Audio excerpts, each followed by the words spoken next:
around 4:16 this afternoon. A gentleman in his 70s had a firearm and fired that at his wife and daughter. Minutes later, deputies arrived.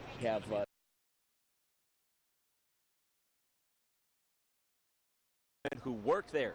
She told us over the phone she invited Art into her home. He didn't have any family, so he pretty much considered me as his daughter. You know, a daughter he never had. We just got close.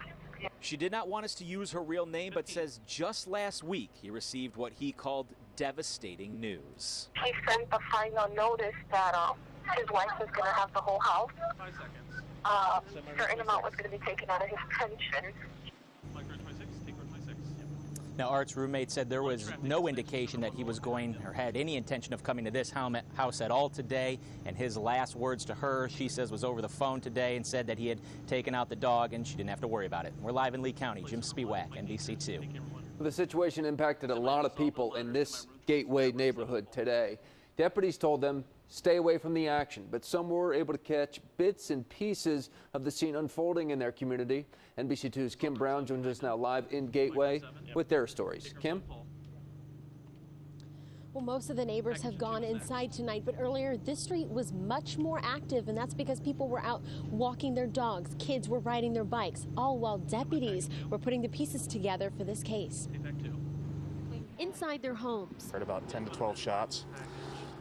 Sounded like shotgun shells. That's when things changed. We saw the SWAT team go in, about 15 to 20 cops run in across the lawn over there into the house. A swarm of law enforcement, at least 40 or 50, take over their neighborhood. After deputies say a man inside a home here fired shots at his wife and daughter and wasn't cooperating with deputies. We're a little disturbed that it's happening here in Gateway. Deputies say they rescued the wife and daughter to safety. Very fortunate. Very fortunate. And with so much activity, some couldn't even get inside the Silver Lakes neighborhood. A little shocking. Others were evacuated. I live on the street and it's blocked off, so we can't get to our house.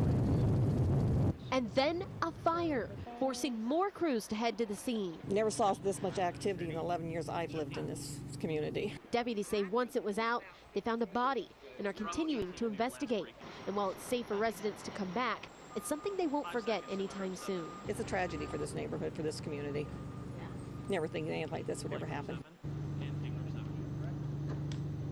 Now there is crime scene tape blocking off a portion here of Lakeland Circle. Deputies don't know how long they're going to be out here tonight, but they do expect to be out here a few more hours. Live in Gateway, Kim Brown, NBC2. There are still questions we're working to answer.